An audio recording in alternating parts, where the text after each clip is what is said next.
What's going on, everyone? Welcome back to the Snowcast Sports Talk Podcast, episode 69. First, I want to start by saying I apologize for no episode last week. Me and my brother Matt were recording one, but it kept getting corrupted, so I just decided the universe didn't want me to film it, so either way, welcome back.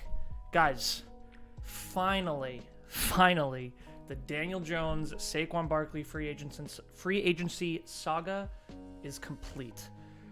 The Giants had up until 4 p.m. today to sign Jones to a contract extension or tag him, and then as it came out right before that, the Giants would not want to talk to him again until July, so it would have created all this uncertainty. But at 3:53, Daniel Jones signed a 4-year, $160 million, $35 million more in incentives contract. Daniel Jones is back. The haters are pissed, and the DJ stands are like ecstatic, and Twitter is an absolute shit show. I was in a couple Twitter spaces, and God, people really think we are screwed. They really think we're screwed, and I want to take a couple minutes here to talk about this contract, what we know so far, the slight genius that Joe Schoen has shown with this contract, and then also talk a little bit about Saquon Barkley. So let's start with DJ. As of this moment, we don't know everything about the contract, but here's a couple things we do know. $82 million guaranteed in the first 2 years. So what does that mean? That means after 2 years, we can get out of this deal. So even though this is a 4-year, $40 million a year average deal, it's front-loaded with it's not front-loaded, but it's guaranteed $82 million in the first 2 years, and that's the guaranteed money. That's the only money we guarantee Jones upon signing. Plus another $35 million in incentives. So the first thing, 4-year deal, but if everything goes to crap, then we can get out after 2 years. What this really is saying is we need to see if last year under Brian Daboll and Mike Kafka, is that Daniel Jones' ceiling or if that's his floor. Either way, the Giants are in an okay position. So let's say it's his floor. We now have a starting quarterback, and I will fight people on this. At the end of the year, full season in hand, Daniel Jones was a top 10 quarterback. He was better than Dak. He was better than Ryan Tannehill. He was better than Derek Carr and many others. Daniel Jones was better than them. Now we have a top 10 quarterback in making $40 million a year, which is a pretty fair price for a top 10 quarterback. Plus, we have him on a 4-year deal. Now, let's say it was his ceiling and Daniel Jones regresses next year. We're only stuck with him for 2 years, and then we can get out of this deal. Brilliant move by Joe Schoen. The first year, so next year, the cap number is going to be around $19 million. Why is this important? If we had tagged Daniel Jones, we would have had to have paid him $32.5 million, and it would have all been in 1 year. The Giants only have about $46 to $53 million in cap. I say only because if we had paid Daniel Jones $32 million, we would not have had enough money to tag or sign Saquon, plus bring in some free agents that we desperately need, some at edge, some at linebacker, and some at wide receiver. So getting Daniel Jones on this contract and lowering that hit next year is going to really help with the team's growth.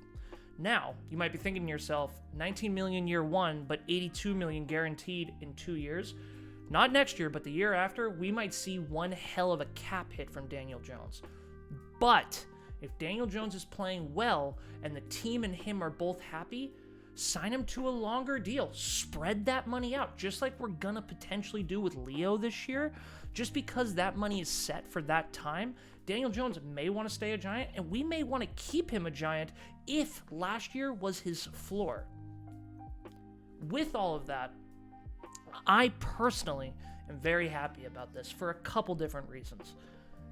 I can't ethically say Daniel Jones shouldn't be back next year. He did everything I asked him to in the first year of a rebuild with a brand new offensive line, no weapons at wide receiver, and a defense that underachieved the whole season.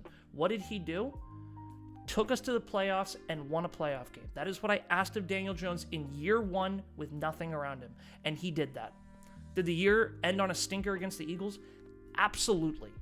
It absolutely did, and there is room for growth. Our general manager said in his press conference there is a clear talent gap between the Giants and the Eagles. We need to start filling those holes. A quarterback in this draft in the first round would just put us back at square one when Daniel Jones did everything I asked him to. Some people may have required more. They may have required more passing yards. They may have required more passing touchdowns. They may have required him to take over the game and carry the team in more occurrences. That's not what I needed. What I needed was this team in year one of a rebuild with a brand new offensive line, no weapons on wide receiver, and a defense that underachieved. I needed a playoff win, and Daniel Jones did that. And no one can dispute that Daniel Jones only improved as the year went on. As we became a less and less Saquon Barkley heavy team, we were able to rely on Daniel Jones' arm and his legs. Daniel Jones did everything I needed him to do to earn a $40 million a year contract, which, by the way, for everyone who thinks that's overpaying, just something if you don't know, every year the NFL cap goes up by 15% or more. The only time that didn't happen was the COVID year when no one could go to the stadiums. The NFL is branching out, and we are seeing each year more and more games overseas. That is only more money in these TV deals with CBS, Fox, ABC, all these TV deals, which lead to cap increases. In 3 years, if we're paying Jones on average $40 million a year, it's going to look like a bargain deal. And if in 1 or 2 years Jones is not the guy, we don't owe him anything. All the guaranteed money is in the first 2 years. Again, $19 million this year, 82 minus 19 comes to around 55 to 60 million in the next year. But if we're happy with him, we just push out the deal and give him another 3 or 4 years. That's how we're going to do this. But what we basically did was said, hey, we don't want to pay you all this year because we want to build a team around you. And that's what happened. I'm really happy DJ's back. I know the numbers don't look good. But here's the thing. Look at the numbers all you want. Did we go to the playoffs last year? Yes, we did. Did we have a winning record last year? Yes, we did. Who led the league in percentage interception divided by passes thrown? Daniel Jones at 1.1%. Who won a playoff game this year? The Giants did. Do the stats really matter when that's what we achieved as a team? Do they really matter? And when you have the coach of the year, Brian Daboll, who clearly loves this guy, how can we say we believe in Brian Daboll, but then don't trust him when he says he believes in Daniel Jones? That's a contradiction to me. I believe in Daboll, and if Daboll believes in Jones, then I believe in Jones. That's all I need. Daboll sat around Josh Allen for 4 years and saw what this guy could do.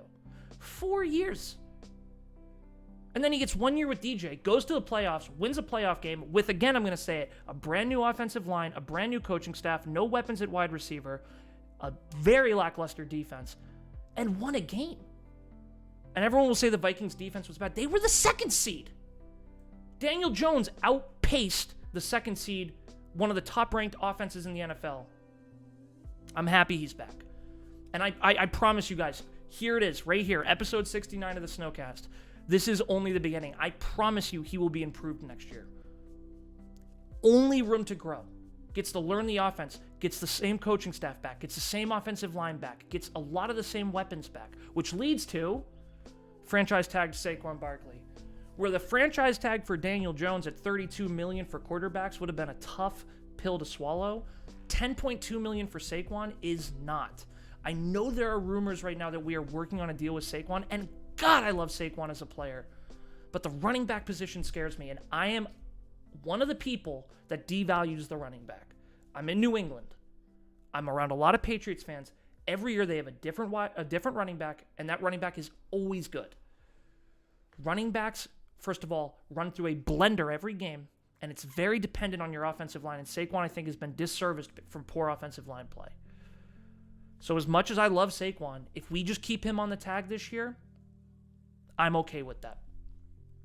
But if we do get him for a 3-year deal, averaging anywhere from $12 to $14 million, and we can lower that cap hit down to maybe $8 or $7 million this year, that's another veteran minimum player we could bring in free agency. I'm just happy both these guys are back. These guys were the team last year. I don't care what anyone says. The beginning of the season, we relied on Saquon heavily, and he delivered in just about every game in the beginning of the season. And when he hit his lull, that's when we started depending on DJ. And the last 3 to 4 games of the year that DJ played, you could see clear improvement all the way up into that Vikings game where it felt like his coming out party. I know a lot of Giants fans are scared. I know $40 million sounds like a lot of money. We can get out of it in 2 years. The $35 million in incentives, just to speak to that too a little bit, motivates the guy. I want this guy to want to be better, want to meet these incentives. So I like that. $35 million in incentives is a lot of money, but that's, Daniel Jones's agency. They were fighting for top money. And the reason they were fighting for top money, if people ask you, why is Daniel Jones getting top money? We don't know what his ceiling is. I don't care what anyone says. Mac Jones in his rookie year took the Patriots to the playoffs. The second year, the regression under a Joe Judge offense and a Joe Judge style team, look what happened. Look at Jones when he was with Pat Shurmur with a decent offensive coach. We just don't know. So that's why Daniel Jones is worth more money than Derek Carr, who, by the way, has never won a playoff game. Feel free to comment down below, argue with me. If I missed anything, there will obviously be more details coming out, but I want you guys to get the information. Let me know what you think. I am personally super ecstatic. As you can see, I'm wearing my DJ jersey. I'm happy he's back. I do feel like he really tried to fleece this team, and good on Shane for sticking just at $40 million. We can't pay him 48. I'm not there. $40 million was the max I was willing to go. Fair enough. We got him. Let's move forward now. We lowered the cap hit. Let's have a kick-ass draft. Let's have a kick-ass free agency, and let's stop talking about Daniel Jones. He's our quarterback for the next 2 years. He won us a playoff game. Deal with it. He's your quarterback. If you don't want to be a fan, don't be a fan. I love you all. Thanks for listening. We'll be back. Matthew will be back soon, but I had to make this video. I'll catch you all on the next one. Be sure to like, subscribe, comment, all that good stuff. Peace out.